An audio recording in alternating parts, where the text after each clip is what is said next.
He arrived at the place where peace and comfort were supposed to be waiting. But instead of familiar warmth, silence, a stranger's car, and a woman with an envelope that could shatter everything. One letter, and reality cracked. Love, loyalty, trust, illusions. Everything he thought he knew about his life was thrown into question in a matter of minutes. But the most unexpected part wasn't the betrayal.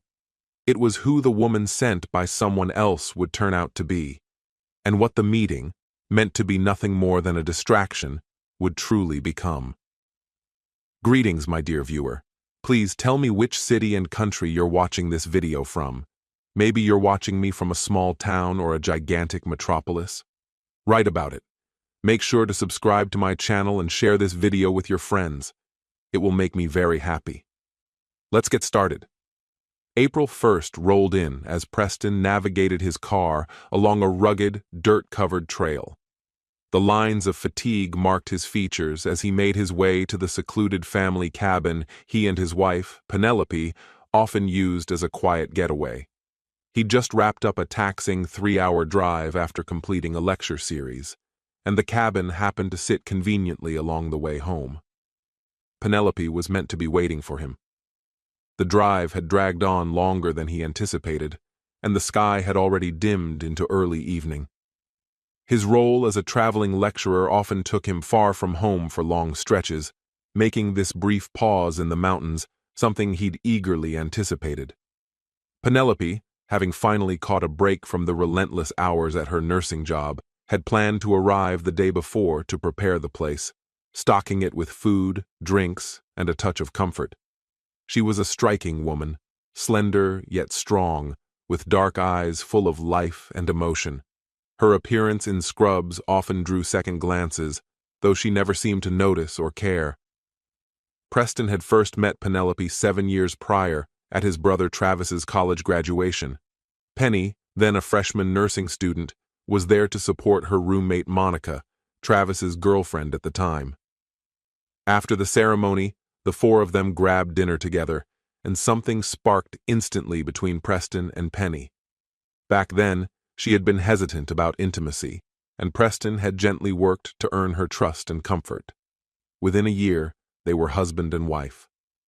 What truly drew Preston in was Penny's infectious spirit, open-hearted, effortlessly engaging, and naturally warm with everyone she met. Recently, they'd been seriously considering starting a family and moving out of their cramped apartment. As the final bend in the road brought the cabin into view, Preston felt a flicker of relief until he noticed something off. Penny's car was nowhere in sight. He instinctively reached for his phone, only to remember how spotty the reception was in this mountainous region. Letting out a sigh of frustration, he pulled into the driveway and retrieved his overnight bag. The front door was locked, though he knew exactly where to find the hidden spare key. Inside, the cabin was cold and untouched, everything exactly as they had left it the last time they visited. Clearly, she hadn't made it yet. With no safe option to drive back through the dark, winding roads, Preston resolved to wait. Maybe he'd gotten the dates wrong. Then it struck him. Of course, April Fool's Day. Every year, he and Penelope tried to outdo each other with elaborate pranks. This had to be one of hers.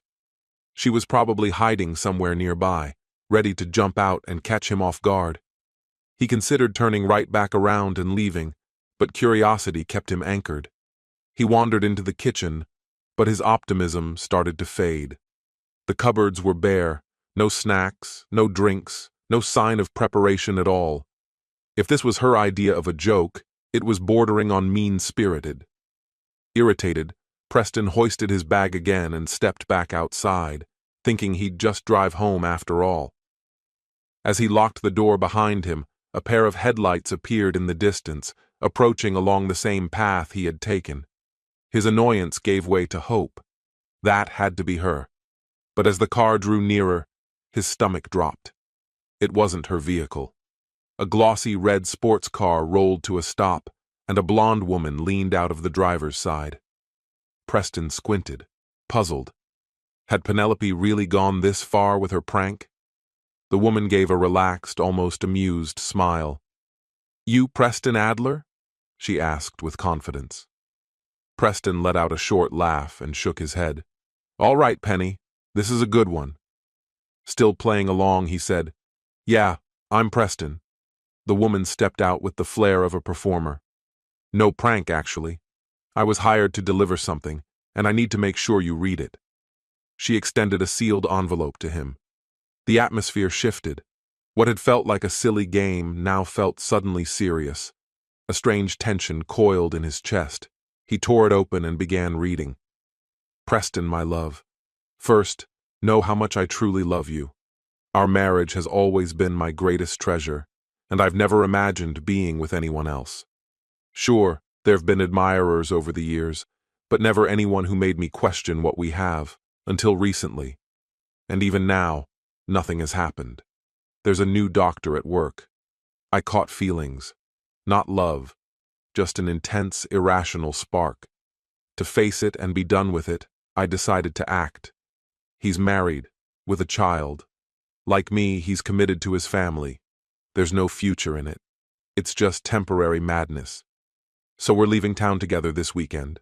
We'll see it through, let it burn out, and I'll come back Sunday evening, clear-minded, fully committed, and ready to move forward.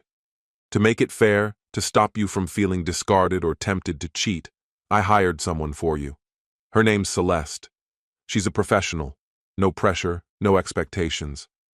I couldn't stomach the idea of her being in our home, so I arranged for her to meet you at the cabin. I'll be back by 6 p.m. Sunday.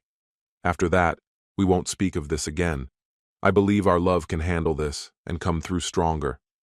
I love you, and only you. Penelope P.S. I won't have my phone. Please don't try to contact me." Preston's fingers trembled as he read through the message again, his heart pounding in his chest. This wasn't some twisted joke. It was real. The blonde woman broke the silence, casually asking, "Got a pen?" Preston looked up, dazed. "Yeah, but I'm not signing anything." "It's not from me," she replied. "I just need proof that you got the letter." Without another word, Preston opened his briefcase, pulled out a pen, and scribbled a note on the back of the envelope. Delivered by Celeste, hired by Penelope Adler. Offer declined. The blonde's smirk faltered, just slightly. "Wait, you're actually serious? You're turning this down?" She turned in place with a slow, practiced elegance, letting her figure speak for itself. Preston didn't even glance up. "Yeah, be careful out there. Nights like this, the roads get tricky. And hey, let's keep this hush-hush. If my wife hears I passed on you, she'll start questioning my sanity." Celeste laughed, short and dry, shaking her head. "Fair, but you sure? You've got that decent guy vibe. I could make it worth the gamble." "Thanks, but no thanks," Preston replied, eyes drifting to the window where night pressed close. She pulled out her ID, scribbled something on the letter beside her, then asked, "Mind if I crash here tonight? Driving back in the dark kind of creeps me out." He glanced at the license. "All right, Sabrina Dalton, but let's get one thing clear. This isn't that kind of arrangement. You're in the guest room. Alone. Step out of line and you're out the door," he added. Sabrina arched an eyebrow. "Wow, that's a first. Honestly, kind of refreshing." Preston tilted his head. "Refreshing?" She shrugged easily. "Yeah, I'm thinking about doing this escort thing full-time. Tuition's coming up and I'm close to finishing my degree, textile engineering." Preston blinked, caught off guard. "Textile engineering? No joke? I know a guy who runs a firm in that industry. When you're done with school, shoot me your resume. Could be able to swing an interview." Her face lit up, eyes wide with cautious optimism. She stepped forward as if to embrace him, but he stopped her with a raised hand. "No hugs. Gotta keep the boundaries clear." Later, they sat down to share the leftovers Penny had packed for Sabrina. With the fireplace crackling gently nearby, Preston finally began to let down his guard. He told her about meeting Penny at his brother's graduation, how perfect life had once looked, and how that illusion had unraveled over a single weekend. The conversation found its rhythm, the earlier tension fading. Sabrina listened quietly, clearly moved by his story. He spoke of dreams, building a family once Penny earned her master's, leaving behind their cramped apartment for a home with space and light. When his voice caught and the firelight glinted off the wet in his eyes, she instinctively reached out, crossing the boundary without thinking. Preston shifted slightly, but when her hand returned to his shoulder, he didn't move away. The touch wasn't charged, just a shared solace. "It's okay," she said softly. "You don't have to hold it in." And he didn't. He trembled, silent tears breaking loose, grief too heavy to carry alone. When he finally pulled away, he wiped his eyes with the back of his sleeve. "I'm still not sleeping with you," he muttered, voice raw. Sabrina gave a small, knowing smile. "Didn't think you would. That's why I respect you. Now, want to hear my story?" Preston nodded. "Yeah, we've got time." She settled back into the chair, her gaze following the flames as she spoke. "I grew up in a little mountain town in Kentucky. My dad worked in coal. My mom washed clothes for neighbors to make ends meet. School was my escape. But I had to pitch in early. Started working at 12, cleaning, waitressing, anything that paid." She paused to take a sip from the bottle of wine they'd found tucked in the back of a cabinet. "Other girls went to dances, had boyfriends. I was invisible, all bones and too serious, always working. Believe it or not, I hit college without ever having been kissed." Preston looked at her with surprise, but stayed silent. "My scholarship came from top marks in science and math, good enough to get into a solid school. But that only covered part of the cost. Books, housing, food. I had to hustle. Then after freshman year, something shifted. My body changed. Suddenly guys noticed me," she said, swirling her wine, eyes distant. "I didn't know what to do with that kind of attention. I trusted too easily. Thought the interest meant something. But it was always the same. They wanted one thing." She took another sip, her voice steadier. "Eventually, I met someone who seemed different. He didn't make a move until our third date. I thought maybe finally this was something real. Then Christmas break hit, and he vanished. No texts, no calls, just silence for 10 straight days." Preston leaned forward slightly. "And when he did come back?" "He acted like nothing happened," she said, bitter. "And I forgave him. We started sleeping together. One night I told him I loved him." Preston winced. "Let me guess." He froze. Didn't say anything for a full minute. Then he broke down and confessed. He was already engaged. Proposed before he even started school. Said he was torn. Preston let out a dry chuckle. "Please tell me you kicked his ass."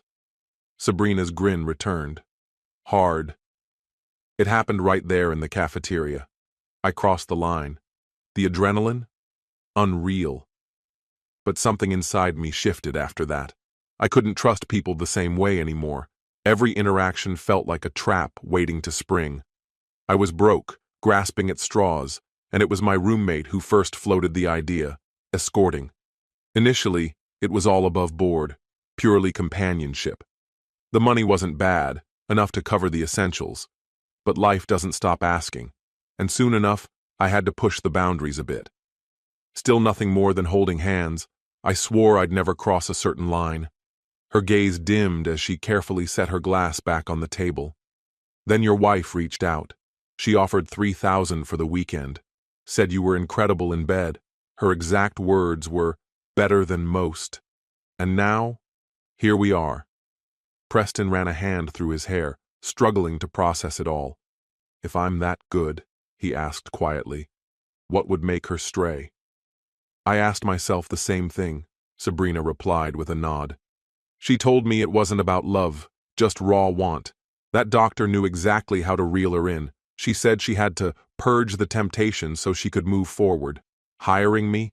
Her twisted idea of leveling the playing field. Word is, the doctor covered most of the expense." They fell silent, watching the flames shrink into warm, glowing embers. Eventually, Preston leaned in, gently draping an arm over her shoulders and pressing a kiss to her forehead. "Thanks," he murmured. "You managed to make the worst day of my life feel a little less soul-crushing." Sabrina met his eyes with steady sincerity. "Your wife's a fool. Letting go of a man like you? That's not love. It's straight-up selfishness. If there were any cosmic fairness, we'd meet under better circumstances, and maybe we'd get a real shot." They embraced, deep, grounding, and long enough to release a weight neither of them knew they carried. That hug eased them into a heavy, undisturbed sleep. When Sabrina opened her eyes the next morning, the scent of sizzling breakfast hung in the air. She stretched with a groggy groan and turned to see Preston at the stove, expertly flipping eggs like it was second nature. "Smells incredible," she mumbled, rubbing her face with both hands. He glanced over, flashing a warm grin. "Scrambled okay?" "Perfect," she yawned. "Kinda like us right now, scrambled." They both laughed softly as he set out plates and silverware like it was just any regular day. "There's fresh coffee if you want it." "God, yes," she said, swinging her legs off the couch. "But first, I need the bathroom. Like, immediately." As she headed toward a door, Preston called out, teasing, "Wrong one, unless you're aiming for my hiking boots." She burst out laughing, legs crossing instinctively. "Stop! I'm already at Code Red here." "Second door on the right," he called, still chuckling. "And hey, ditch the makeup. Let your hair go natural. Bet you look even better without all the extras." She paused at the door, one brow lifted. "You really are full of surprises, Preston Adler." She tossed him a playful wink before slipping inside. Water trickled behind the door. When she re-emerged, she looked transformed, radiant and unfiltered. Her soft waves framed her face beautifully, and her skin had a fresh, healthy glow. She'd changed into jeans and a simple lace-trimmed pink top. "Now that's an upgrade," Preston said, visibly impressed. "Oh, really?" she teased. "Wasn't I a little bit tempting before?" "Completely," he admitted. "You'd have to be invisible for me not to notice. But I'm not here for Celeste. I want to get to know Sabrina." Her smirk softened into something warmer. "Do you always know the perfect thing to say?" They sat down together and ate without a second thought for diets or calories. "I forgot how insanely good real bacon tastes," she said, eyes closing in bliss. After breakfast, they moved in harmony, clearing dishes like they'd done it 100 times before. Sabrina reached for her purse but hesitated. "So, I guess this is it, huh?" Preston stepped into the doorway, arms folded. "She booked the whole weekend. You could stay." She furrowed her brows. "I thought we agreed. No intimacy." "We did," he said, nodding. "And I'm sticking to that." "Then why keep me here, while she's off with him?" "Because I'd rather spend time with someone real. Someone who's not wasting my time." She looked unsure. "Preston, I can't sleep with you. If I did, I'd be no better than she is." "Who said anything about that?" Preston shrugged. "We could just hang out. I've got board games, a deck of cards, or we could go for a hike. Maybe even swim, unless you forgot your swimsuit." She laughed. "I didn't take it with me. But you said no intimacy. But surveillance is a fair game, right?" She grinned mischievously. "Especially if you're actually considering leaving her." "Exactly," he said with a smile. "Miss Dalton." She gave him a playful bump with her shoulder. "Mr. Adler, or can I just call you Preston?" "Go on," Preston said with a shrug, a wry grin tugging at his mouth. "You wouldn't be the first." A flicker of amusement crossed her face. "Seriously, though, how'd you end up with a name like that?" Preston chuckled, low and brief. "They say when I was born I looked like a wrinkled little bulldog. My parents thought it was comedy gold. Could have ended up worse. Imagine being called Pug." Sabrina laughed, the sound light and genuine. "Well, you definitely don't resemble a bulldog now." Preston raised an eyebrow, playful. Is that you talking, Sabrina? Or is Celeste making a surprise appearance? Instantly, her expression hardened. Celeste's not part of this. Don't call me that again.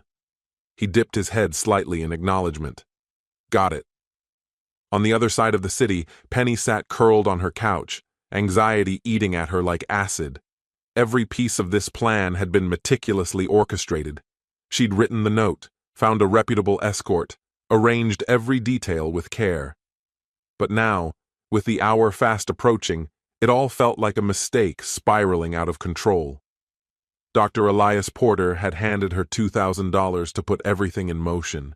She'd even kicked in some of her own cash to ensure they hired someone safe and anonymous. The last thing she needed was a scandal or a disease. Elias was expected by 6. Earlier that afternoon, Preston had texted to say he'd made it to the cabin by dusk. Sabrina confirmed her arrival soon after. Penny never meant to jeopardize her marriage. She treasured it. But Elias had twisted her arm with carefully chosen words. This evens the score, he told her. You messed up. This makes us square. Then we move on. The plan was simple. A brief lapse in judgment, a one-time indulgence, and then life would go back to its comforting rhythm. White picket fences, children, Sunday dinners. Her family adored Preston. His family welcomed her like blood. They were on the verge of having everything. But then, her feelings shifted. It started with a single, stolen moment. Elias had cornered her in a dimly lit hospital supply closet, kissing her hard and sudden. She'd faltered, tried to resist, but the kiss lingered, charged with reckless heat. When he pulled back, breathless, he whispered, "You belong to me now." At exactly 6 o'clock, Elias arrived. Jeans, button-up shirt, and that same breezy arrogance he always wore like a cologne. Penny had planned to wait outside, meet him discreetly at the curb. Instead, he waltzed straight into her apartment, eyes scanning the place like it was his. Not bad, he said, dragging his fingers along the countertop. Cozy little setup for a nurse and a student teacher. Elias, she said tightly, arms folded across her chest. We need to go, now. I don't need my neighbors getting curious, she added. He smirked. In a rush to get to the good part? She gave him a look. To be honest, I've been dreading this all day. Let's just get it over with. He stepped closer, his grin widening. That's no way to talk to the guy you hired for the weekend. Enough, she said sharply. Let's move. Penny, he said in mock dismay, shaking his head. I shelled out good money to make sure your sorry husband was occupied. Least you could do is act like you're into this. Her stomach twisted. What once felt thrilling had curdled into something murky and unwanted. But guilt had a strange way of making her legs move anyway. Fine, she said quietly, her hand drifting toward his waistband. Here? He asked, amused, one brow raised. Must be a real pushover, your man, if this is how you thank him. Her glare turned sharp. Mention Preston again, and this is over. I'll call the whole thing off. He laughed like she was a child making empty threats. Relax, not here. Bedroom. She froze mid-step. No, not in there. Non-negotiable, he said, crossing his arms. If I don't get what I want, I'm out. No point wasting my time. Her fists clenched, fury simmering beneath her skin, but she swallowed it down. Eventually, she caved. In the bedroom, she turned to find Elias already shedding clothes with careless confidence, as if he were in his own space. His shirt hit the floor, followed by his jeans, tossed without care. What the hell are you doing? She asked, disbelief lacing her voice. Thought you might like a preview, he said with a smirk, striking a pose. His body was sculpted and tan, flawless on the surface. But the rest? Underwhelming. Far from what she'd imagined. Her heart sank. This wasn't the fever dream she'd let herself believe in. There was no tenderness, no trace of passion, only a cold transaction. Elias sprawled out across her bed like royalty, hands behind his head, grinning as if he'd won something. "Well?" he prompted. Her stomach churned, but she moved anyway. She did what she had to do.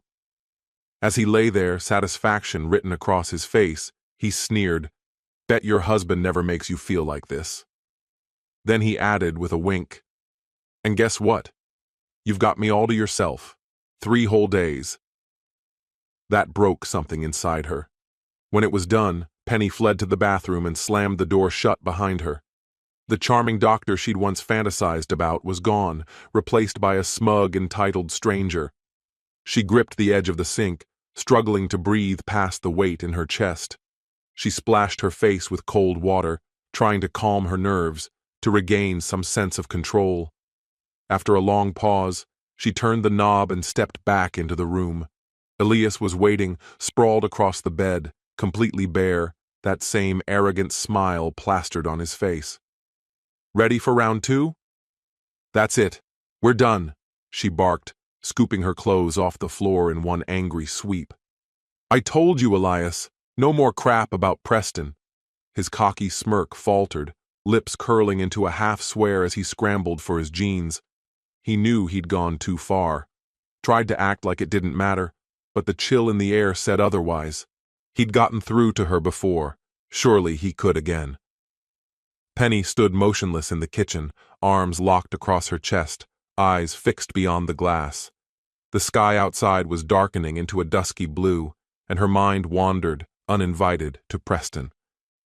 Was he at the cabin now?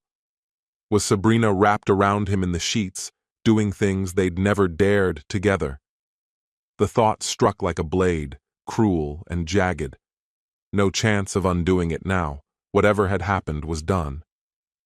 The creak of floorboards behind her broke the silence. "Penny, please," Elias murmured, slipping his hands over her shoulders.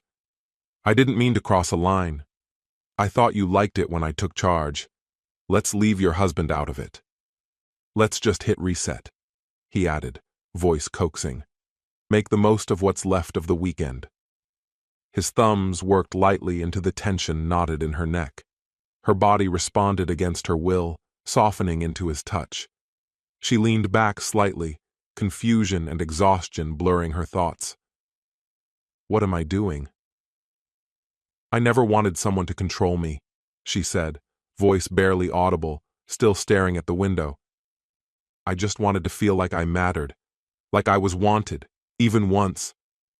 Elias's hands began to trace lower, but her body stiffened. Preston's face came rushing back to her, then Sabrina's. "You're already past the point of return," her conscience warned. "Don't make it worse." She stepped away, voice steady. "Not until we're at the resort." Elsewhere, Preston and Sabrina were meandering along a lakeside trail, the echo of dinner lingering warm in their stomachs. Their conversation flowed easily, sprinkled with laughter and unguarded pauses. Back at the cabin, Sabrina kicked off her shoes and began to tug at her jeans, catching Preston's eye with a flirty smile. "Turn around," she giggled, cheeks flushing. Preston chuckled, teasing, "Seriously? How many guys have seen this show?" The smile vanished from her face like a switch flipped. "Go to hell," she snapped, jerking her jeans back up. "I told you, Celeste's gone. It's Sabrina now, just Sabrina." Her eyes welled up. Before Preston could say a word, she was out the door, rushing down the trail. He hesitated only a second before chasing after her. He caught up near the tree line, where her pace had slowed. His hand landed lightly on her shoulder. "Sabrina, I'm sorry," he said, voice hushed. "It was a dumb joke. I didn't mean anything by it." There was something sincere in his expression, something soft. "I see you, the real you, and I'm glad Celeste's behind you. I want to know Sabrina." She inhaled shakily, blinking fast. Wiping her eyes with the back of her hand, she asked, "Just tell me straight, Preston. Do you still think I'm filthy? Just another woman men throw money at?" "Has anyone ever actually paid you?" he asked gently, almost not daring to voice it. Her chin trembled. I told you the truth, she whispered. You were supposed to be the last. Even then, I figured I'd have to get drunk to go through with it. But then I met you, and I couldn't. Good men are rare, Preston. You're one of them. He held out his hand, smiling with quiet warmth. Let's start fresh. Hi, I'm Preston. Nice to meet you. A smile tugged at her lips, tentative but real. She took his hand. Sabrina. Nice to meet you, Preston. He gave her fingers a gentle squeeze. Walk with me, he said. Let's talk about anything but the mess we left behind. And they did.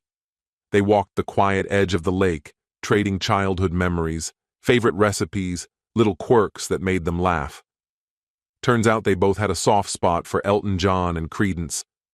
They both loved cooking, especially spicy Mexican dishes. Their laughter floated out over the lake, a momentary escape from everything else weighing them down. By the time they circled back to the cabin, their clothes clung to their skin with sweat, and their smiles came easy. Feel like a swim? Preston asked, brushing sweat-damp hair from his brow. In just our underwear? She grinned, eyes flashing. Absolutely. This time, she didn't have to tell him to turn his back. He instinctively turned toward the water, waiting for her to move behind him. Bet you can't catch me, she shouted, splashing into the lake. Preston laughed, stripping off his clothes down to his boxers and chasing after her. She was barely covered, just a delicate pink bra and a matching G-string, clinging to her like mist. Holy hell, this water's freezing, she shrieked as it surged up her thighs. Too late to back out now, Preston yelled, leaping after her. She turned just in time for him to crash into her, and they both plunged beneath the surface with a wild splash that echoed into the trees. They surfaced, gasping and laughing, water streaming from their faces and hair. Preston scooped her into his arms, but she suddenly coughed, sputtering from a mouthful of lake water. Breathe with me, he said gently, his palm steadying her back as she gasped for air. After a few shaky inhales, her breath steadied, and her lips curled into a relieved smile, silvered by the moonlight. I'm fine, she murmured. Before he could answer, Sabrina clutched the front of Preston's shirt and yanked him into a kiss, fierce, urgent, impossible to resist. The lake's chill faded from memory as their soaked clothes clung to their bodies like a second skin, molding them together. In that suspended moment, there was no room for regret, for wounds, for anything but the heat of connection and the quiet comfort it brought. Elsewhere, Elias maneuvered his car along the narrow road that led to the lakeside resort, arrogance lacing his words. Champagne's on ice and I picked up roses, he said with a sideways grin. You deserve a little spoiling. Penny barely registered what he said. Her phone buzzed from where it rested in her lap. She muttered a curse. Should have left it behind, she thought bitterly. She glanced at the screen, expecting a message from Preston that she wasn't ready to face. But it was just another junk alert. She exhaled in relief and turned off her phone completely. The last thing she needed was Preston tracking her through some location app. As Elias cheerfully sang along with a radio hit, Penny leaned her head against the window, hoping for rest that wouldn't come. Her mind betrayed her, haunted by visions of Preston entangled with a stranger, wrapped in someone else's sheets. What was I thinking?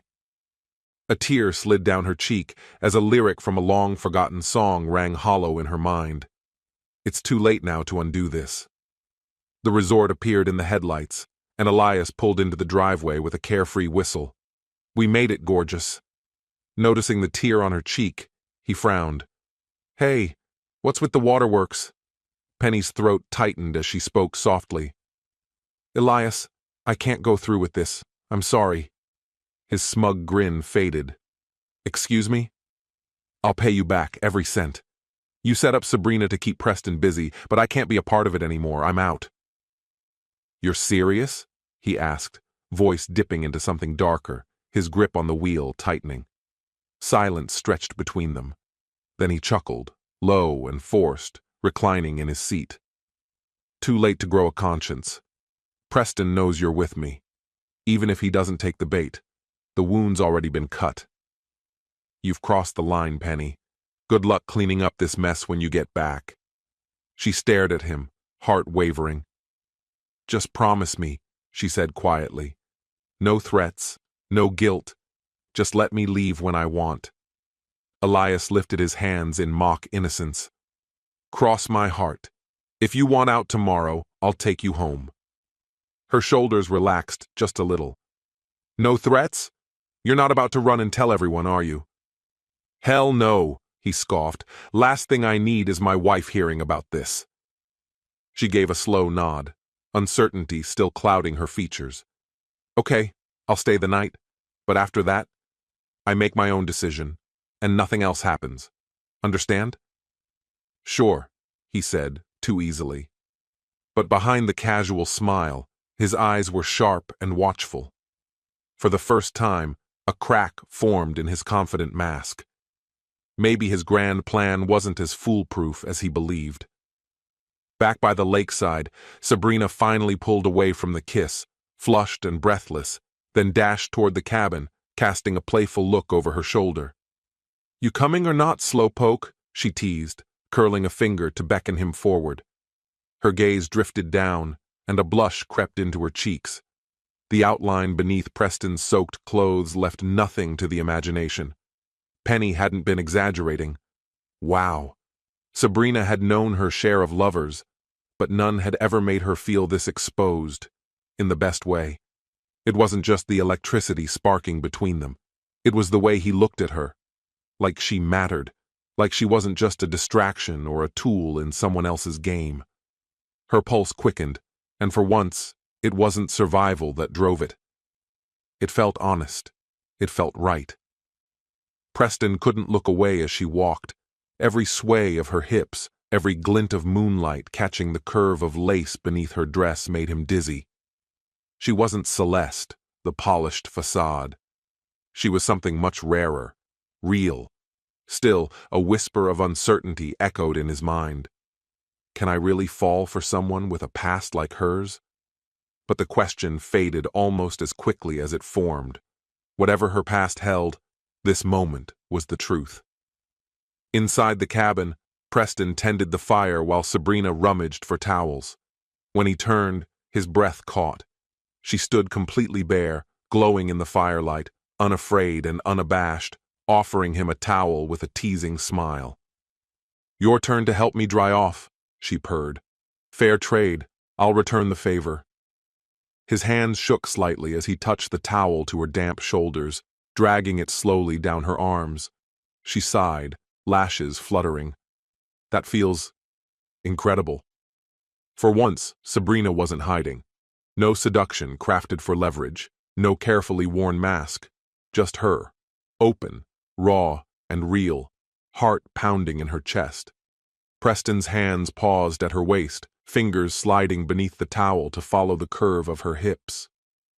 You're still wet, he murmured. Her breath hitched, caught somewhere between surprise and anticipation. Preston, she whispered, her face turning to his, lips so near they nearly met again. Don't stop. For too long, Sabrina had given herself away without ever truly receiving anything in return. Every past encounter had been cold, calculated, all give, no feeling. But this was different. She wasn't ready to lose the warmth just yet. He leaned in, eyelids lowering, and their lips met once more. In that moment, Sabrina felt it. He wasn't like the rest. He didn't see a facade. He didn't see Celeste. He saw her. Just Sabrina. For the first time in what felt like ages, she wasn't invisible. She felt known. She felt complete. Elsewhere in the city, Penny and Elias made their way back from a night out, the soft resort lighting painting golden trails across the walkway as they stepped inside. Penny turned her phone on again, half expecting a message from Preston. There was nothing. Elias glanced at the screen and smirked, sliding behind her to work his thumbs into her shoulders with practiced familiarity. Still radio silence? Looks like your boy's enjoying his surprise. Celeste has a knack for getting under people's skin. Penny's posture stiffened. You ever been with her?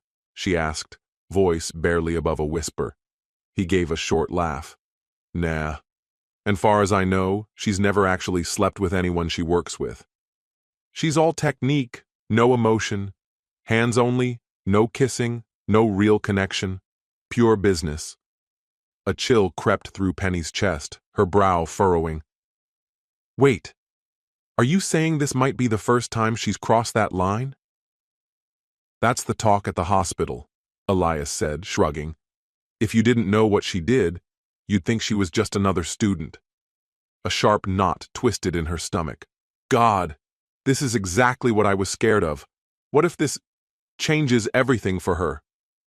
Elias's hands wandered lower, slipping beneath her shirt. She let out a surprised gasp and jerked back, spinning to face him. I want to go home, she said suddenly, her voice raw and uncertain. He arched a brow. Home? Now? After all this? Look. He caught her hand and pressed it against the unmistakable shape beneath his jeans. What's done is done, babe. Preston's either off screwing someone or fuming about it. Might as well enjoy yourself while we figure out how to fix this. Penny didn't move, caught in the storm of guilt and something more dangerous. If he hasn't gone through with it yet, I can still undo this. I'll call him. I'll tell him I changed my mind, that it was all a mistake. He'll get it. He still loves me. He'll forgive me. Elias's smile was cool, devoid of empathy. Sure, Penny, that'll smooth everything over just fine. Her confidence wavered, and when he pulled her against him again, she didn't resist. What the hell am I doing? I need a shower, she said softly, easing toward the bathroom. You coming? Wouldn't miss it, Elias said smoothly. He knew how to keep her tethered, stay close, distract her, keep her thoughts from spiraling. Eventually, she'd forget what she was even trying to escape. Back at the secluded cabin, Sabrina lay nestled beside Preston, the fire murmuring in the hearth as she listened to the steady cadence of his breath beneath her cheek. How did this happen? She wondered, lightly tracing his side with her fingertips. One night. That's all it took. One evening with a man who didn't treat her like a transaction, and already she could feel herself slipping deeper than she ever meant to. Preston stirred beside her, muttering something unintelligible as he blinked awake. His eyes landed on her, blonde hair falling gently against his stomach, and widened. This wasn't a dream. It was her, Sabrina. They found each other again before the reality of the morning pulled them apart. There were bags to pack. The world wasn't going to wait. As Preston zipped up his duffel, he glanced over at her, a slow grin forming. You know, he began, Penny's not back until late tomorrow. I was thinking, maybe I freeze a couple of accounts, cancel some cards, and we get a place in the city. Just us. She didn't hesitate. I was hoping you'd say that. I want to actually know you, he said, intertwining their fingers. Not the person you show clients. The real you. My place is kind of a mess, he admitted. But my roommate's out of town. You could crash there. Things'll blow up when the truth comes out. I don't want you caught in the middle. I don't want to be a problem, she said quietly. His grip tightened gently, his gaze steady. You're not. We'll figure it out. Together. They loaded their bags into the trunk without another word and pulled away from the cabin, the road winding through the woods. Cool dawn air drifted through the open windows as they drove, their conversation light and natural. For the first time in ages, Sabrina wasn't performing, wasn't pretending. She was just herself. A woman beside a man who made her feel human again. And by the time they reached Preston's townhouse, she knew something in her had changed for good. She no longer searched his face for hesitation. Whatever lingered between him and Penny had been cleanly severed. No loose ends, no going back. Preston eased the vehicle into the garage and unlocked the side entrance to the condo, motioning for her to step inside. "Welcome to paradise," he quipped, his voice soaked in irony. "Let's pray she's not lurking around to catch that," Sabrina muttered under her breath, clearly unimpressed. While Preston retreated into his study to finalize the last of the financial disentanglements with Penny, Sabrina wandered aimlessly through the quiet condo. Her eyes landed on a wedding portrait propped above the mantel, two newlyweds glowing beneath an endless blue sky. That could have been me, she thought, picturing herself in the bride's place. Why risk everything for a fling with some smug doctor? Then Preston's voice came from right behind her, his breath brushing her ear. "Take whatever you want," he said in a calm, low voice. "But before that, there's one thing I want." Her heart skipped. "What is it?" she asked softly. He leaned closer, the heat of his words almost a growl. "To make love to you, in our old bed." She hesitated, breath caught. "I thought we said no intimacy." He nodded slowly. "Right. No intimacy. Just a goodbye. One last reminder of what she walked away from." A chill slid down Sabrina's spine as a spark flickered in her chest. "A goodbye," she repeated with a teasing smile. "Maybe even a preview of what's ahead. Why don't you pick something for me?" He gestured toward the open closet. "Go for it. One of those negligés might suit the mood."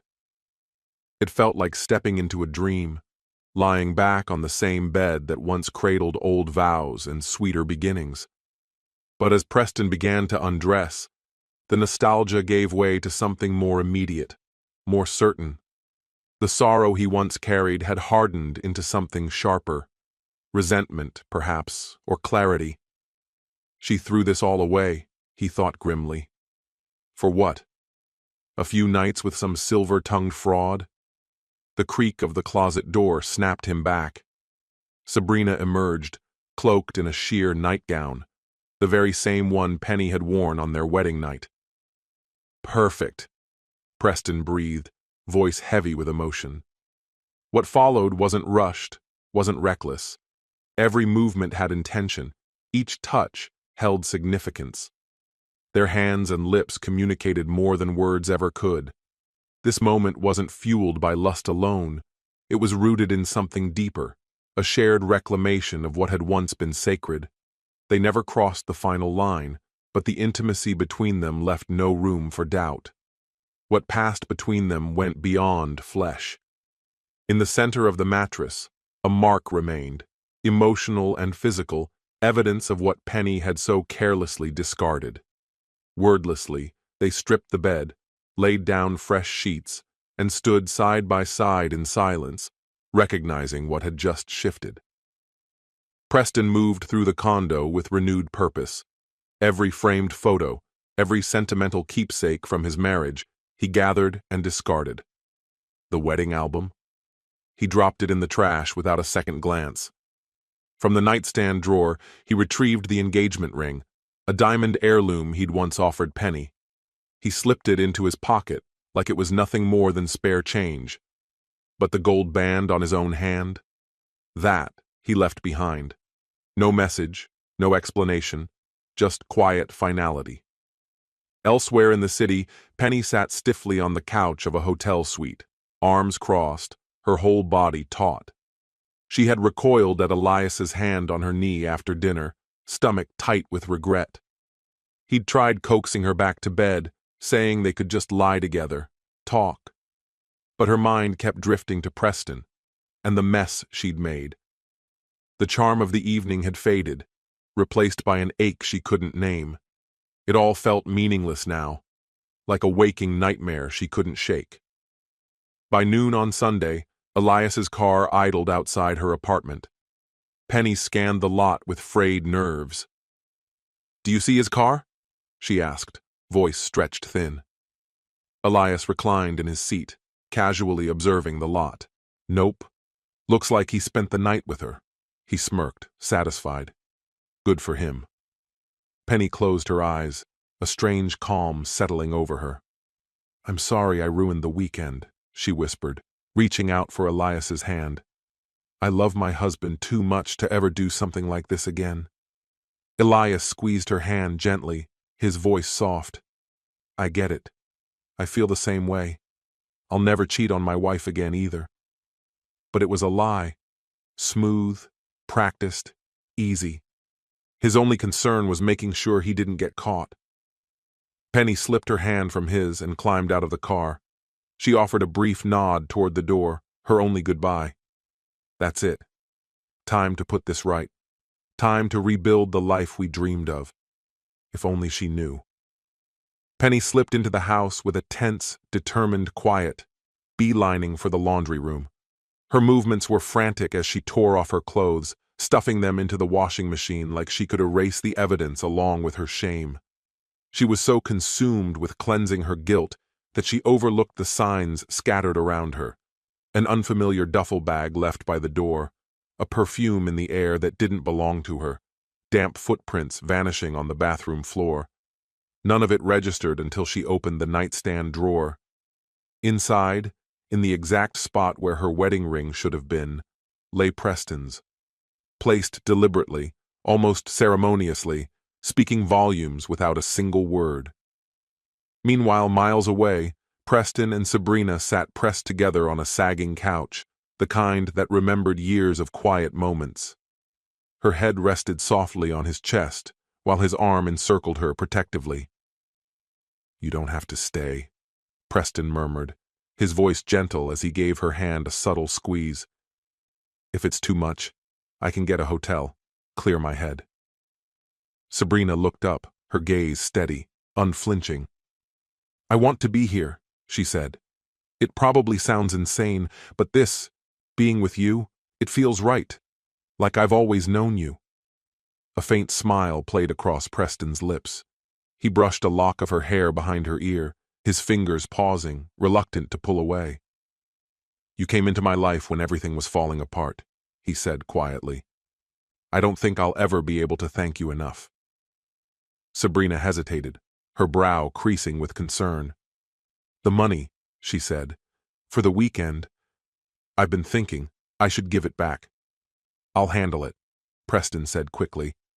You didn't have to stick around. But you did. And that means more than I can explain.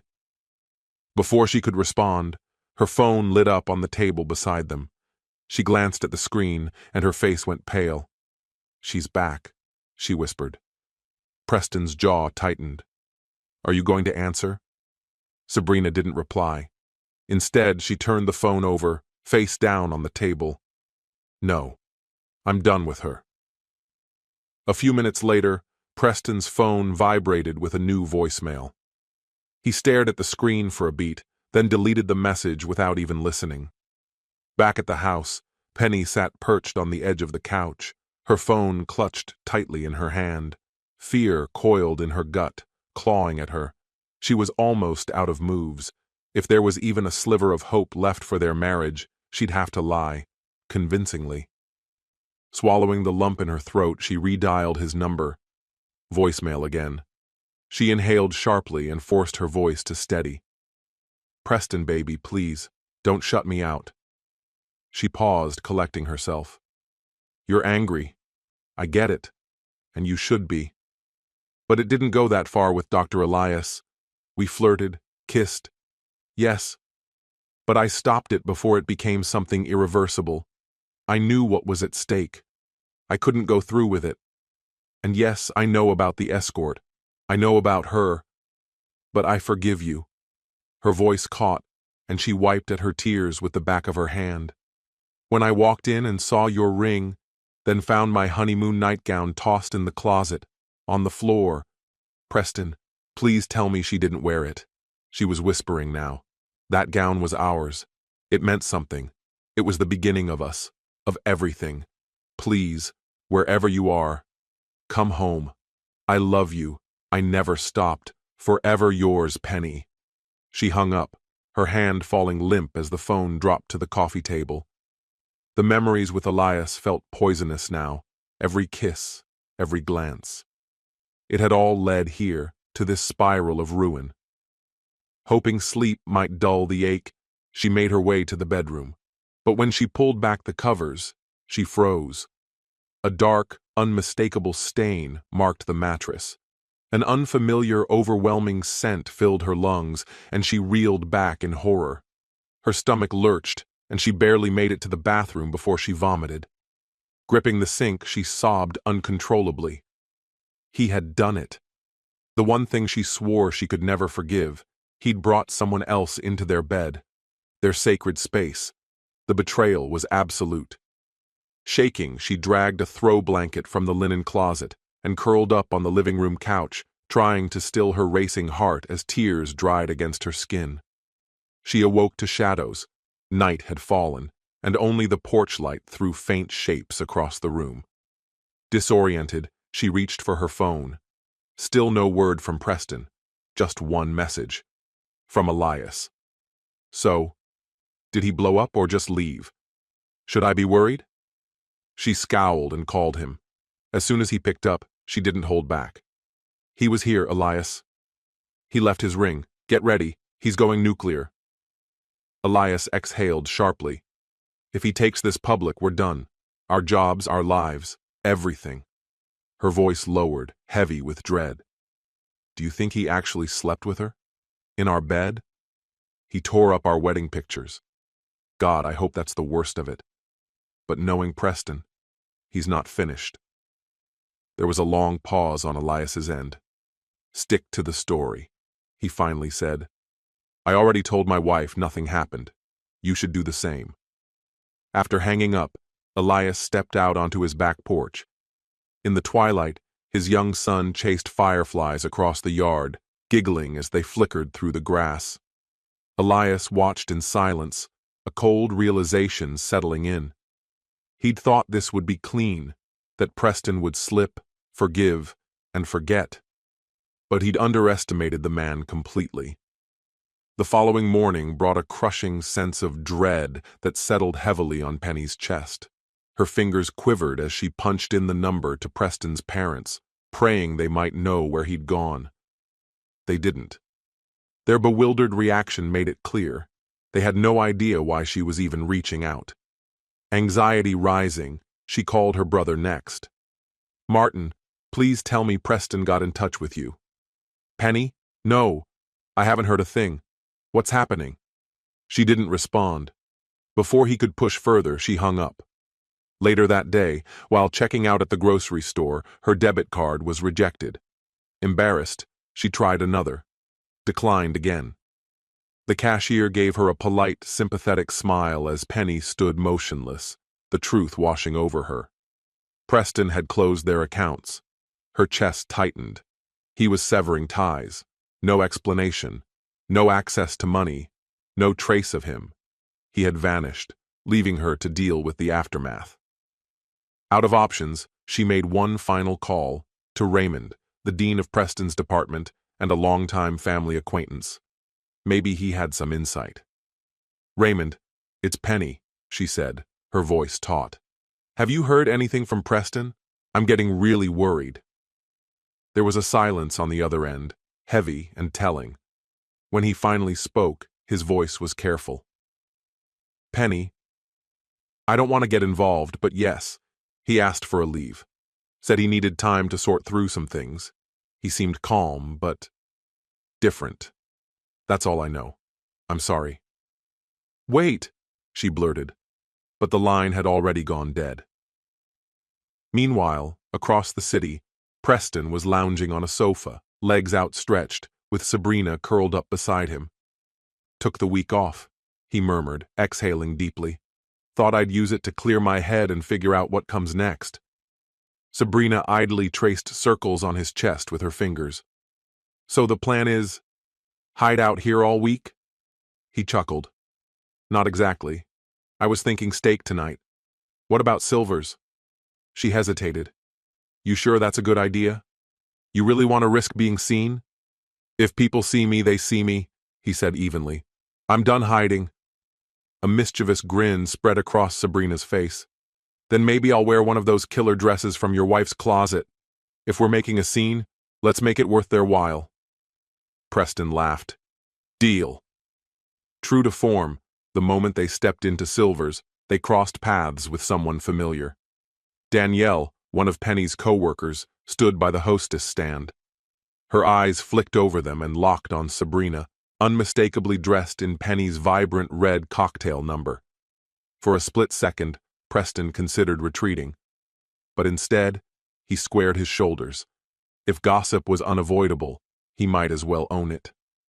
Danielle's jaw dropped. "Preston, wow," she said, voice thick with disbelief. "And how's David doing?" With practiced ease, Preston smiled. "Still abroad on assignment, right?" he said smoothly. "And this must be Julian, the new hire at the hospital?" Julian extended a hand, a bit awkwardly. "Looks like we're all in the same social loop." "How do you two know each other?" he asked. Before Preston could answer, Danielle latched onto Julian's arm. "Our table's ready. Great seeing you, Preston." As they walked away, Sabrina leaned into him, eyes gleaming. "Well, guess Penny and Elias's little secret isn't so secret anymore." Elsewhere, Penny sat hunched on her parents' sofa, eyes swollen and rimmed red. Her parents had also reached out to Preston's family. Still nothing. Now, the whole circle was on edge. An hour later, her phone buzzed. Her heart leapt, only to plummet when she saw who it was. Danielle. "Penny," came the overly chipper voice, barely masking the thrill beneath. "How was your weekend?" Penny let herself sink deeper into the cushions. "A mess, Danielle. I tried to stop things before they spiraled, but it was already too late. Honestly, it was disappointing. Not at all what I'd imagined." "How are things with Julian?" Danielle asked, a laugh in her voice. "But that's not why I'm calling. You won't believe this. Preston just walked into Silver's, and he's with someone absolutely stunning. Total knockout." Penny's stomach twisted. "No. That has to be the escort Elias and I hired. He kept the engagement ring, emptied the accounts, and now he's parading her around in public?" She groaned. "Why did I ever let Elias talk me into picking someone that attractive?" "I'm coming over," Danielle said, her excitement giving way to real concern. "If Preston won't talk to you, I will. I'll be there in 15. Back at the restaurant, Sabrina leaned in again, speaking low. "That woman? Still watching us?" she whispered, glancing at Danielle. "And now she's on the phone."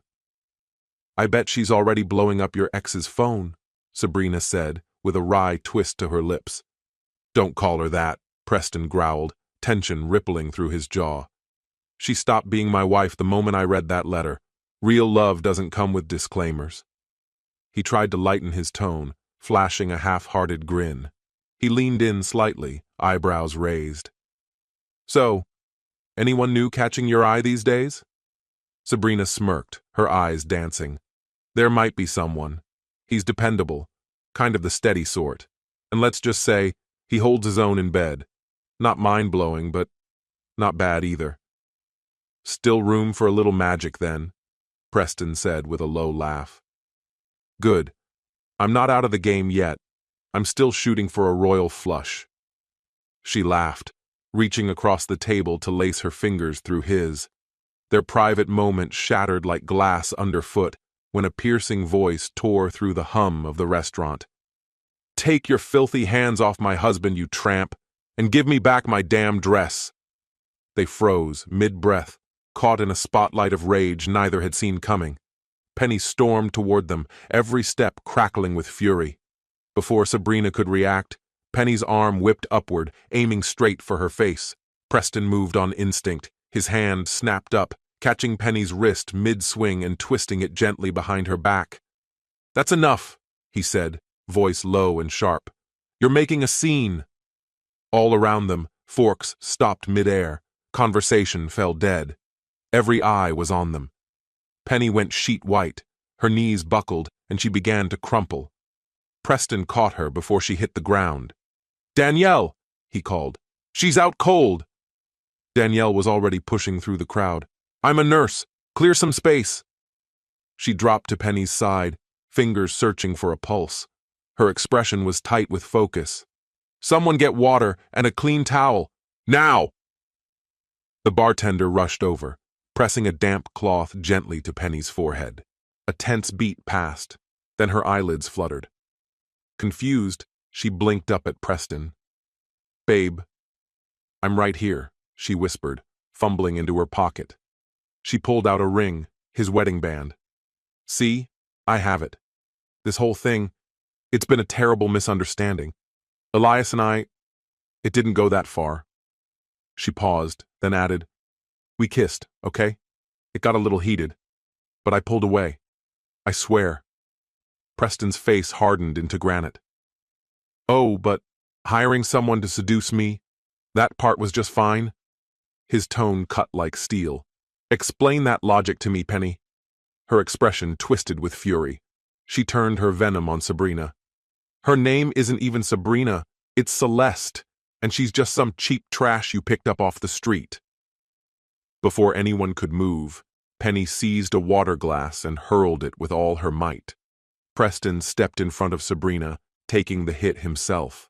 The glass burst against his shoulder, water soaking his shirt, shards clattering to the ground. "Damn," he hissed, rubbing the sore spot. The impact throbbed more than he'd expected. His glare locked onto Penny. "You've completely lost control." He turned to Sabrina. "We're getting out of here." Near the bar, the manager, Silas, held up his phone. The screen was still recording. "Got everything on video, Preston. Want a copy?" "Send it," Preston replied flatly. "You've got my number." Silas gave a nod. "Yup. Want me to call the cops?" From across the room, the host spoke up. "Already did. The second she collapsed, I made the call." A paramedic wove through the crowd, medical bag slung over her shoulder. "What's the status?" she asked.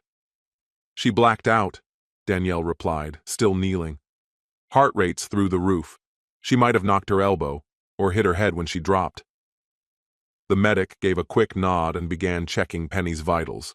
Her partner's eyes flicked to Preston's shoulder. "You should have that looked at," he said, motioning to the bruise.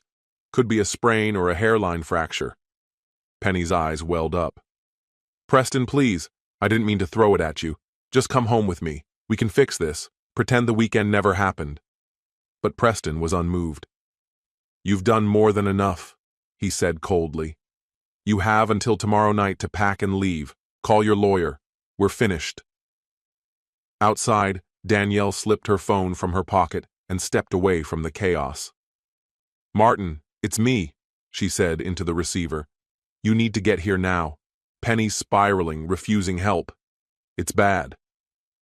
10 minutes later, Martin burst into the restaurant, eyes scanning the aftermath. Preston and Sabrina were already gone. "What the hell happened?" he asked, taking in the scene. His sister crumpled on the floor, broken and shaking. Penny looked up at him, mascara streaking down her cheeks. "Oh God, Martin," she whispered. Preston had just departed with the escort I'd discreetly arranged. In a surge of rage, I flung a glass at the closing door, the sharp crash echoing through the frame. Now he's saying it's over between us. Martin looked at me like I'd spoken in tongues. "Say that again?" "You're not making any sense," the paramedic chimed in as she stood, slipping her stethoscope back into her bag. "Honestly, ma'am, you don't have a head injury. Just some bruising on your arms, nothing severe." "Are you experiencing pain anywhere else?" she asked with quiet concern. "Only in my chest," Penny whispered, her voice hollow and strained. "The only man I've ever truly loved is gone." That night marked a permanent ending for Preston. After the debacle at the restaurant, he didn't wait. By morning, he'd filed for a restraining order. Initially, Penny resisted, refusing to concede defeat. But when Preston threatened to expose the letter and the incriminating messages detailing the escort scheme, she folded. The truth was no longer avoidable. She and Dr. Elias had orchestrated the entire incident, setting it up as a moral excuse for their infidelity. The betrayal was irrefutable. Preston held the receipts. All Penny had were empty justifications. Wanting no further part in the chaos, Sabrina returned every cent she'd received for the fake escort arrangement. That small but pivotal gesture swayed the court's decision in Preston's favor. The judge ordered a 70-30 split of the assets and denied Penny any spousal support. Justice, long elusive, finally took a stand. Dr. Elias wasn't spared either. It turned out this wasn't his first indiscretion, and his wife, fed up, filed for divorce. She walked away with nearly everything, leaving Elias with little more than wounded pride and a graveyard shift at a local pharmacy. Once a respected physician, he now counted pills under harsh fluorescent lights. His fall from grace was steep and merciless. Penny didn't escape the aftermath unscathed either. The scandal, the divorce, the social fallout, it all took a toll. It would take more than a year for her to admit the reality. Her marriage to Preston was irrevocably lost. Every time footsteps echoed in the hallway of her apartment building, she'd glance hopefully at the door, imagining Preston might return to forgive her. But he never did. She ventured back into the dating world, but no one matched the man she'd betrayed. Her greatest mistake? Hiring an escort, one who not only uncovered her deception, but won Preston's heart in the process. Years passed. Penny eventually settled in The Villages, Florida. She spent her retirement as the reigning queen of bingo night, surrounded by neon daubers and distant memories. Her life hadn't ended, but it had certainly strayed far from the life she'd imagined. Meanwhile, Sabrina vanished from the scandal's blast radius and slowly rebuilt her world. She graduated with honors, packed up her belongings, and relocated to North Carolina, far from wagging tongues and judgmental stares. Sharing a place with another engineering grad, she immersed herself in her work, burying herself in long hours and guarding her privacy like treasure. As for love, it seemed like a far-off fantasy, something reserved for people who hadn't seen what it could destroy. But fate is persistent, and it rarely waits for a convenient moment. It was a dreary Thursday afternoon when a knock sounded at her door. Expecting a neighbor, Sabrina opened it without a second thought, and froze. Preston stood there, a wide grin lighting up his face, cradling a bouquet of blushing pink roses. Tucked between the blooms was a small card with her name written in elegant script. Sabrina. Her breath caught. "What? What are you doing here?" she managed, stunned. "I don't understand."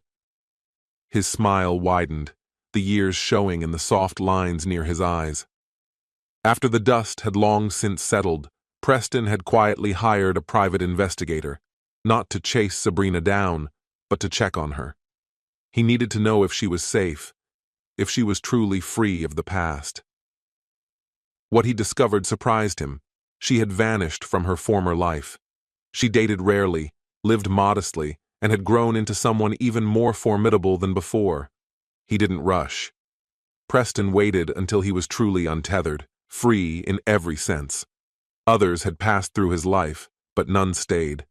None mattered. Sabrina had never lied, never betrayed. She had stood with him when it all collapsed. In his heart, she had always been the one. Stepping forward, he spoke gently. "Evening, miss. Name's Preston. Been hoping to meet you for quite a long time now." Sabrina blinked, her pulse racing. Then her natural sarcasm bubbled to the surface. "Is that so? And just how do you know my name, mystery man? Is this some kind of weird April Fool's prank?" Her tone teased, but the electric tension between them betrayed her.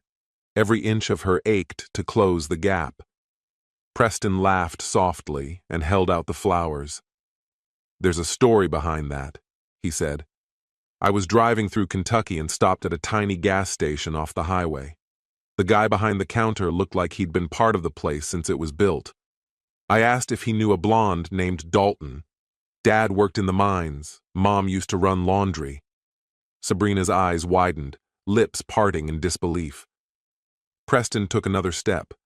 The old guy scratched his head and goes, "Well, my brother Sam Dalton worked the mines, and his daughter-in-law runs the laundromat down the road." "You mean Sabrina Sky?" She's an engineer now, moved to North Carolina. Why do you ask? His voice was calm, but the emotion in his eyes was clear. He hadn't just found her. He'd come home. I told him I had something urgent to discuss with his brother. Sabrina burst out laughing, her eyes welling up as she wiped at the tears with the back of her hand. "Oh no," she gasped between giggles. "Should I warn Uncle Sam to polish the shotgun?" Preston's mouth twitched into a knowing smirk. "No need," he said smoothly. "He's already given his blessing." Her smile faltered, her breath catching. "Wait, seriously?" "I talked to your dad, Sabrina," Preston said, his tone quiet but full of emotion. "I told him everything, about what we've been through, what you've always meant to me, and how much more you mean to me now. I wanted to ask his permission because I wanted to do this the right way." Sabrina's hands shook, the bouquet quivering as the weight of his words settled on her. "You really spoke to him?" Preston nodded slowly, his pulse racing. "Because if you're willing, I'm not leaving again." For the first time in what felt like ages, Sabrina allowed herself to hope. No more walls, no more retreat. Just him, the man who had witnessed her unravel and still chose to stay. Tears streamed freely as a trembling smile broke across her face. "Yes," she said in a breathless whisper. "Yes, I'll marry you." One story ends, but another, even more intriguing one begins. Stay with me. It's about to get good.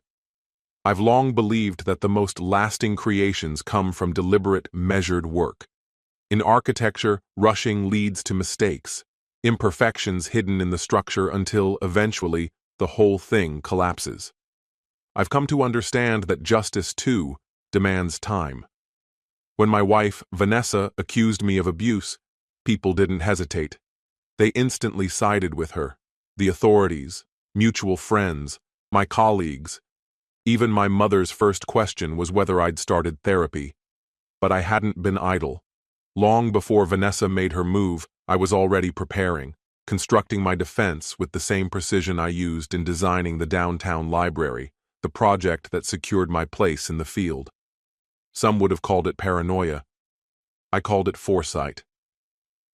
One night, I shared the news with her. "They gave me the Henderson Commission," I said, topping off her wine. It was our 10th anniversary, and I'd reserved our usual table at Luciano's, her favorite. She glowed in the dim light. "That's the high-rise on Cedar, isn't it? Eric, that's amazing." I gave a small nod. "Lead architect, total creative control." I raised my glass. "To new beginnings."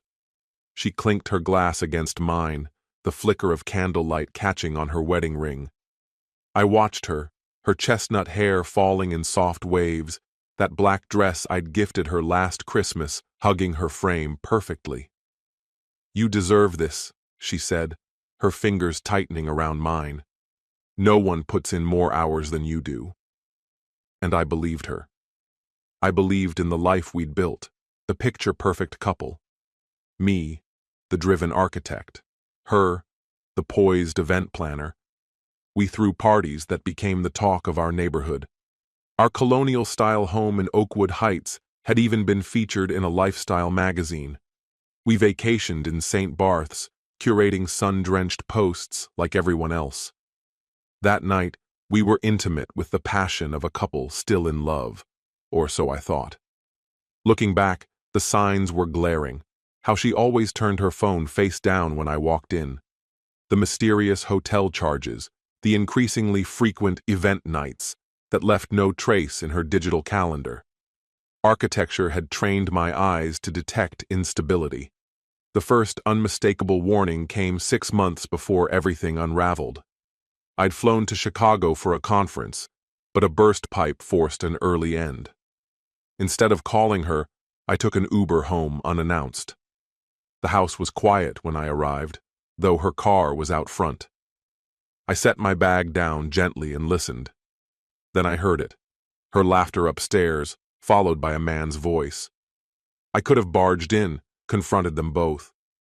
That's what the movies show. Instead, I picked up my suitcase and left without a sound. I killed 3 hours at a coffee shop before sending a text. Just landed. She replied quickly, "Can't wait to see you. Dinner's ready." That night she kissed me with lips still warm from someone else's. She described a made-up charity event, asked about my trip like she cared, then turned her back to me in bed, claiming she was exhausted. I lay awake the whole night, putting my next steps in motion. The investigator I hired, Raymond Costa, was an ex-detective with a quiet manner and tired eyes. "Most of what I do now is this," he said from behind his desk, sunlight filtering through the blinds. Though usually guys wait until they've been hit with divorce papers. "I'm not most guys," I replied. He studied me. "No, you're not. Most come in falling apart. You're unsettlingly composed." I slid an envelope across the desk, 5,000 in cash. "You'll get the other half once you verify the affair and identify him." Raymond didn't bother counting. "And when I do, what's next? You confronting her? Going to a lawyer?" "Neither," I said. "I want everything documented. Pictures, audio, video if possible. Text messages too if you can get them. I want to know every detail, where they go, what they talk about, what they're planning." He raised an eyebrow. "Planning? You think this is more than just an affair?" I thought back to her voice in the garden one evening, urgent, quiet, on a call. He wouldn't survive an accusation like that. His whole reputation would collapse. We just have to time it right.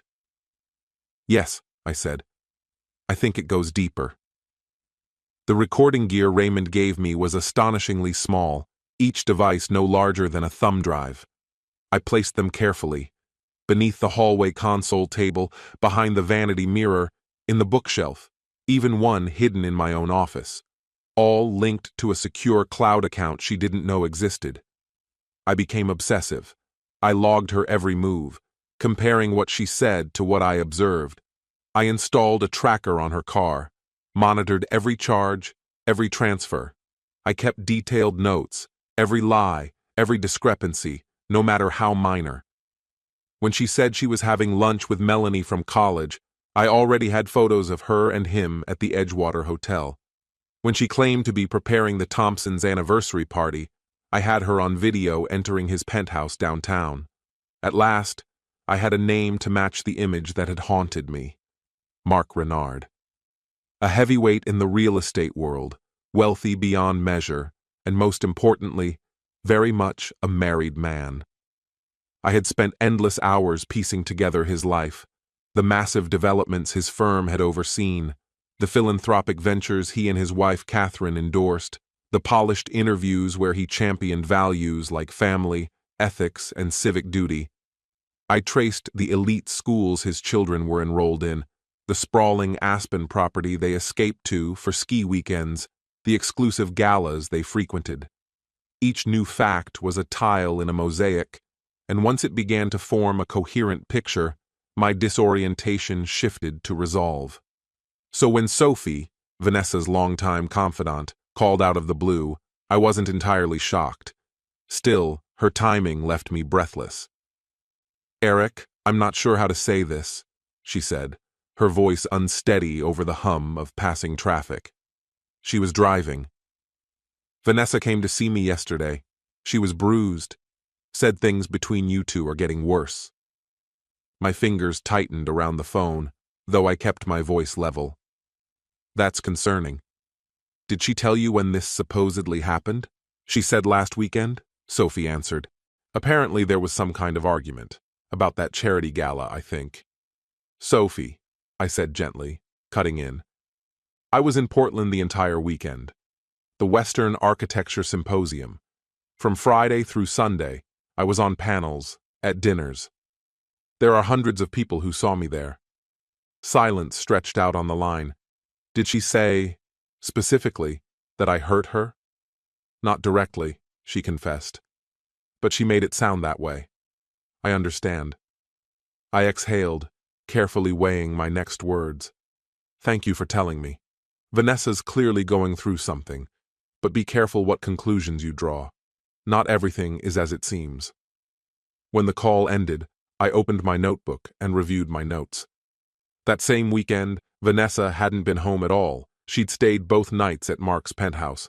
Raymond had snapped clear shots of them arriving together, dressed for the evening, flutes of champagne in hand.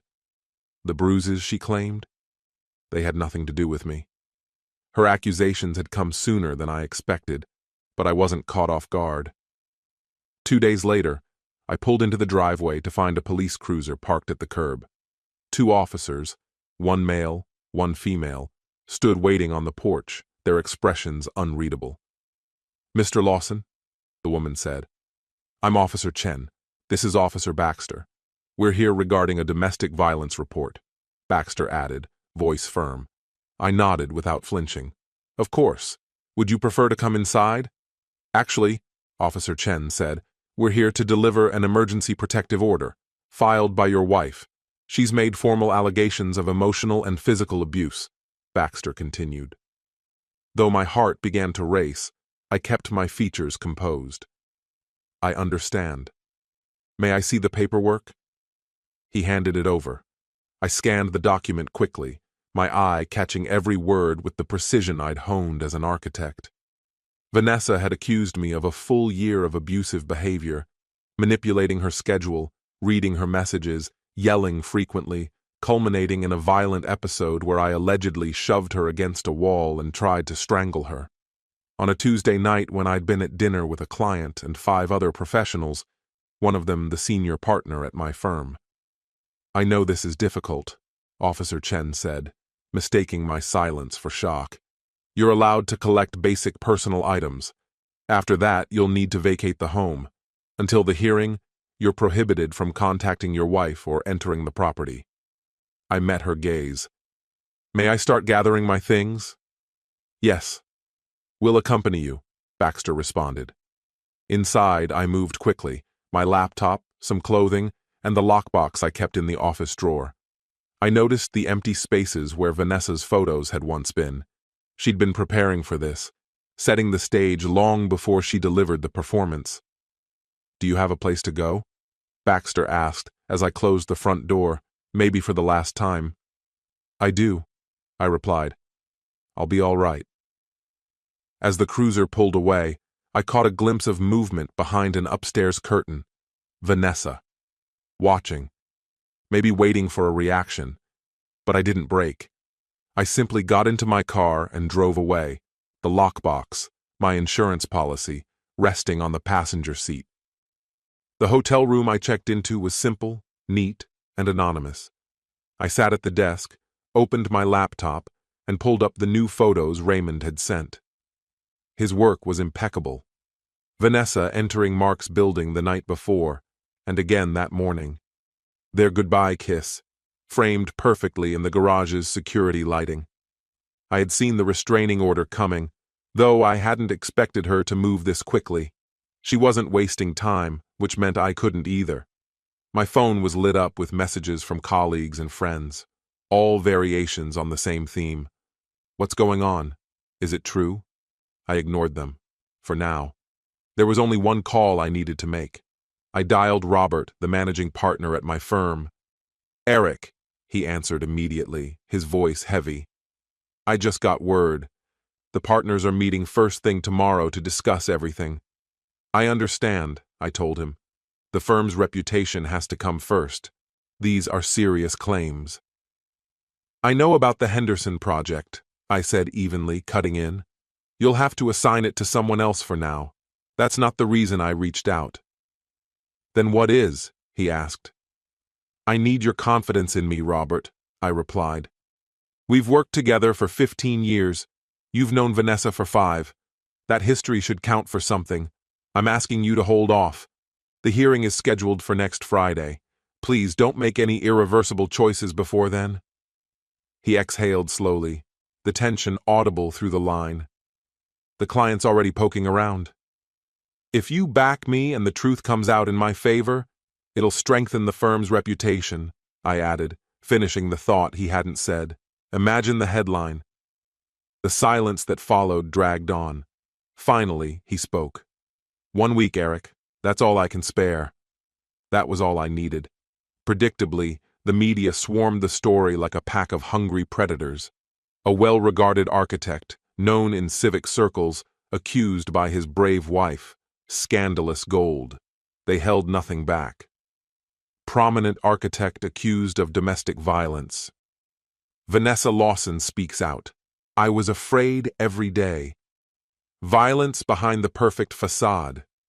Vanessa had secured a feature piece in the city's most read newspaper. Tear-streaked portraits, carefully rehearsed statements, nothing explicitly defamatory, but more than enough to vilify me. She cast me as a manipulator, hiding cruelty behind a polished exterior. I had to admit, she executed it flawlessly. When my phone buzzed with a number I didn't know, I was about to let it ring out. But something told me to pick up. Mr. Lawson? A woman's voice, one I didn't recognize. This is Catherine Renard. My grip on the phone tightened. Mark's wife. Mrs. Renard? How did you get my number? That doesn't matter, she snapped, her voice barely concealing her rage. We need to talk about your wife and my husband. We arranged to meet at a small cafe about 30 miles outside the city. Even in jeans and a sweater, Catherine had a certain elegance. Her dark hair, streaked with gray, was pulled back in a clean ponytail.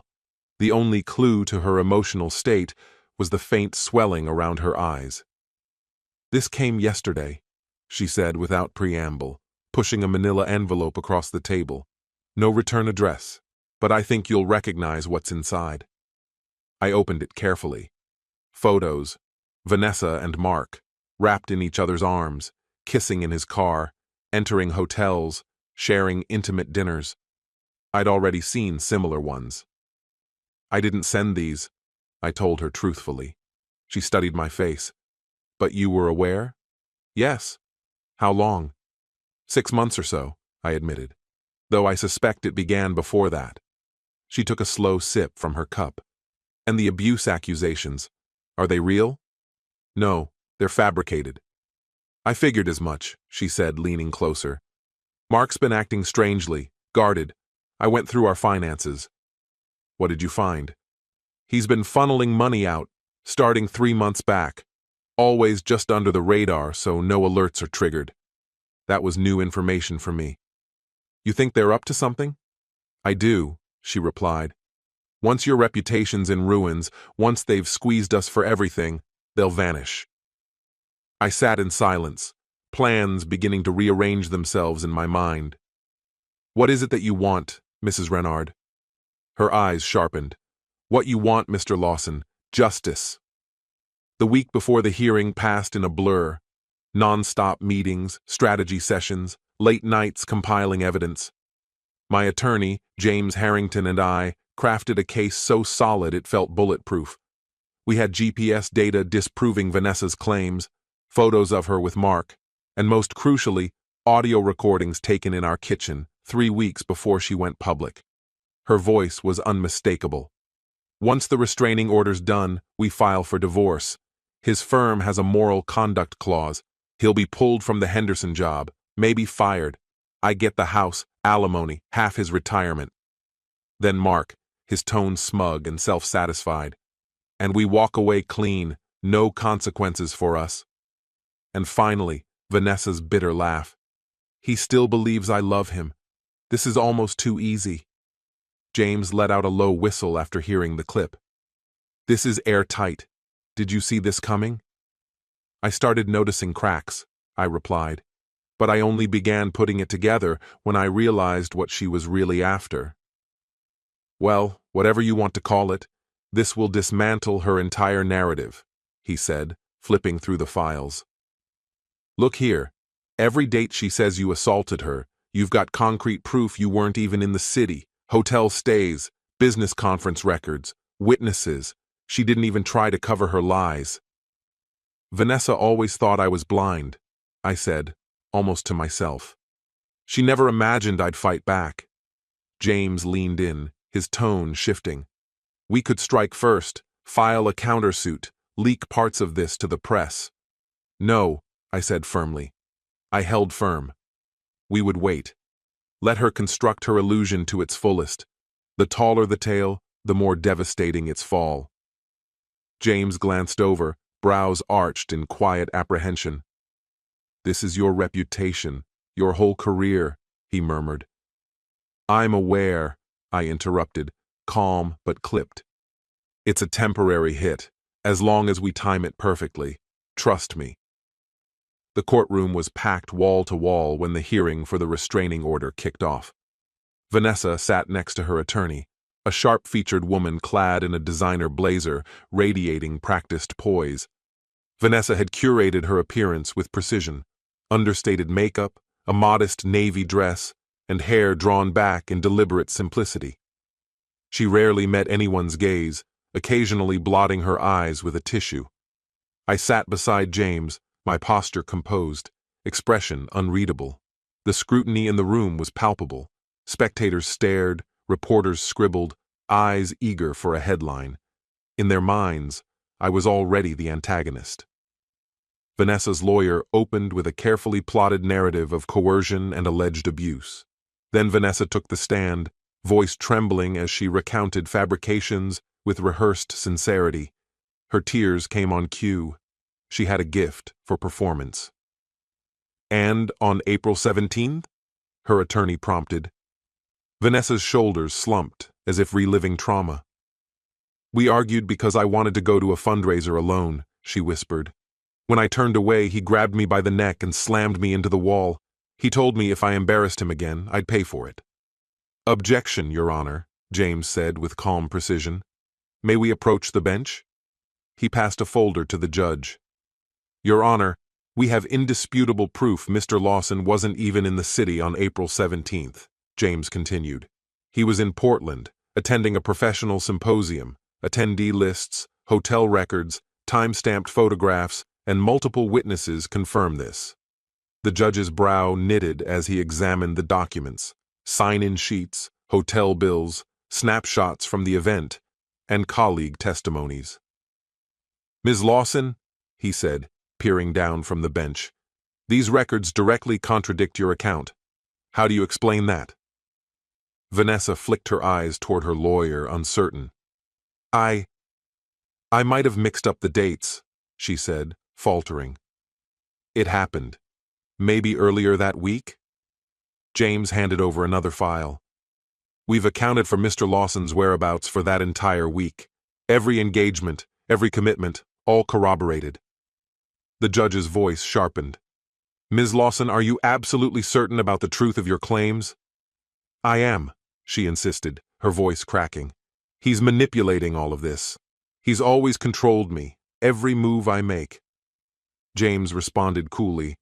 "Interesting choice of words. Your Honor, we'd now like to submit Exhibit C."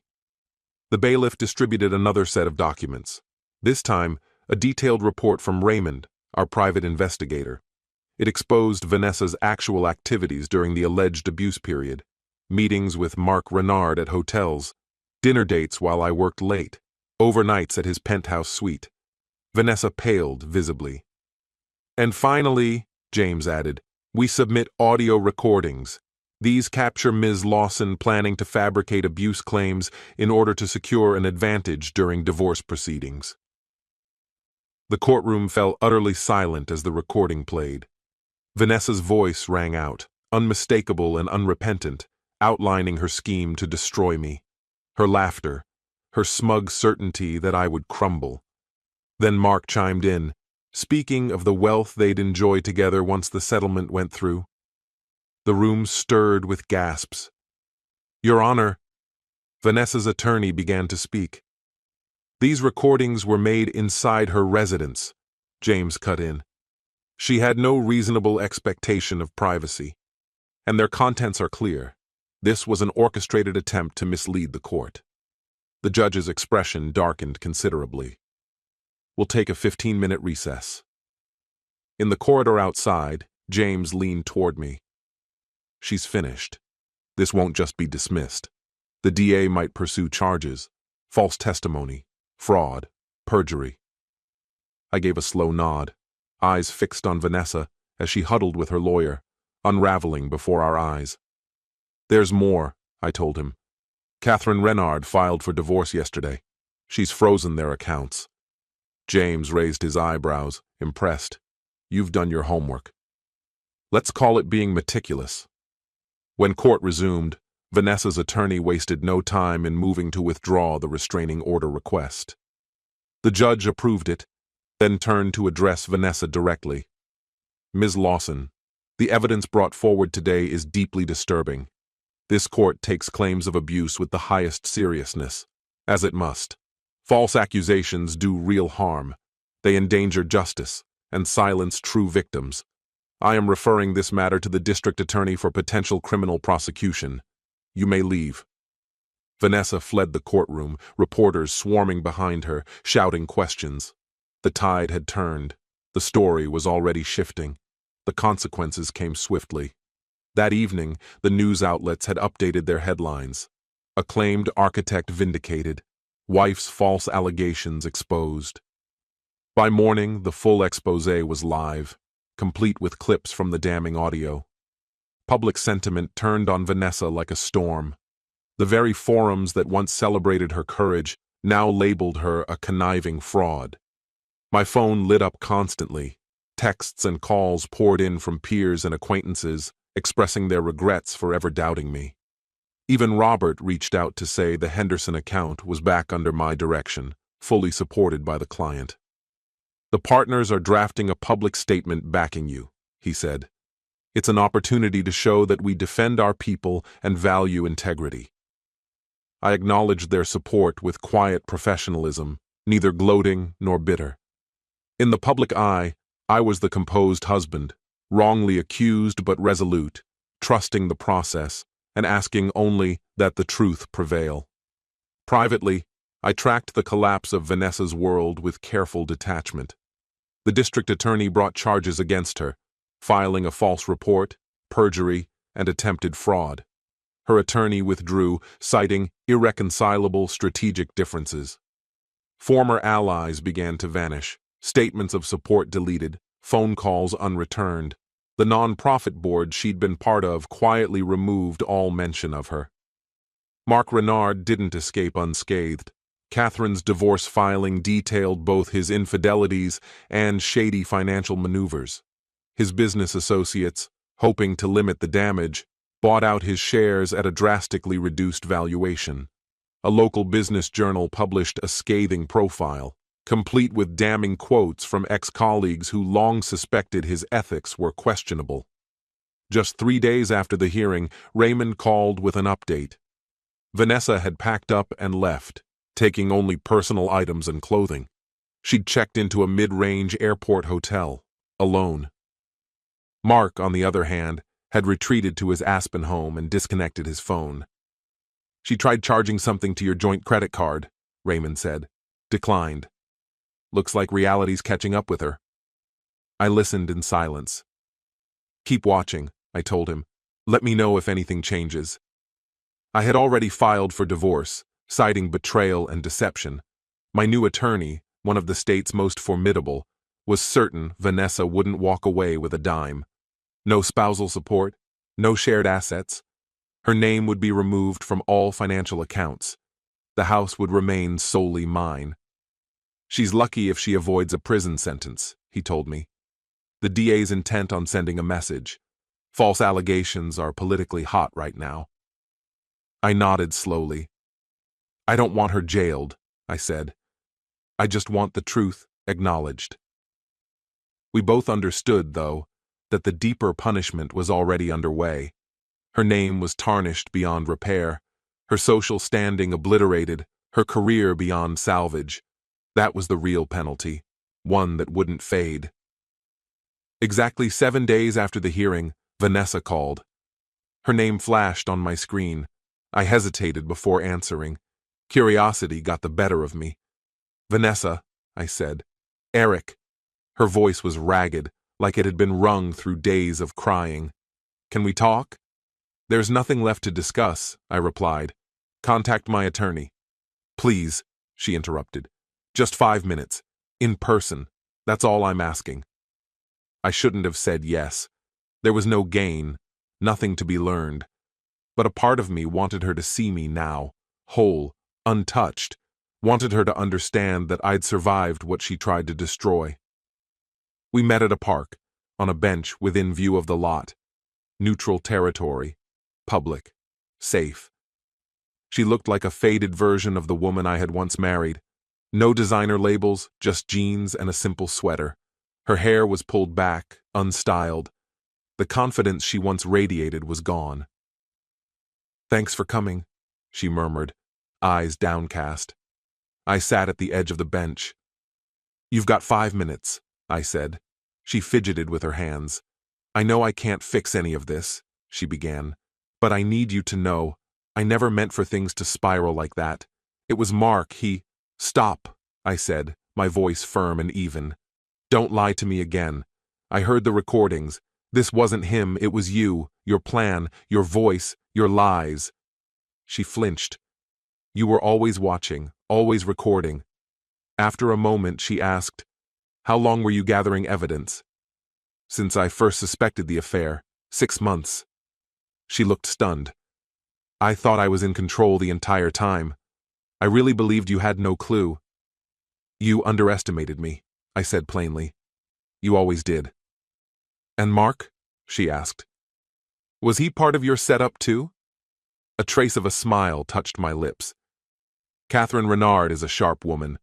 Once she had the truth, she made her own decisions.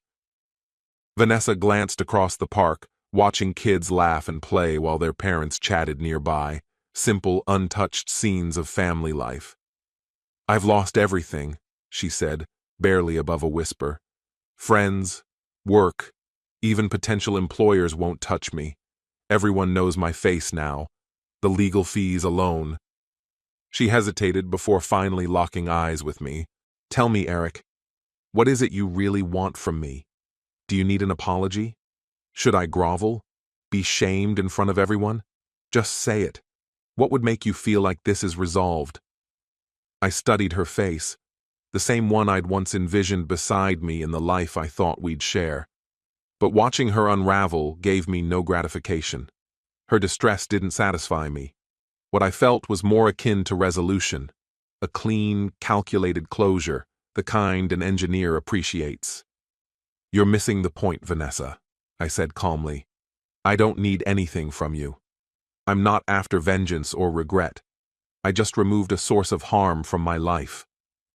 Her reply came in a low whisper. "That's ruthless, almost mechanical. Maybe I wasn't wrong about who you really are." I adjusted my jacket, stood taller. "We're done here. Don't reach out again. Any further contact goes through my lawyer." As I turned to leave, her voice followed me like an echo. "Mark didn't love me either, you know. He walked away when things got difficult. You're all the same, you and him." I didn't turn back. Her words no longer pierced. She no longer mattered. It was James who had first brought up the lawsuit.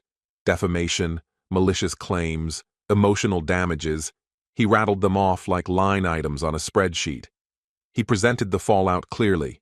My reputation, my career, my sense of peace, each tarnished, each documented.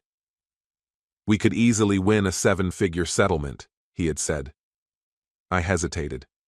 "She doesn't have that kind of money." "No," James had agreed.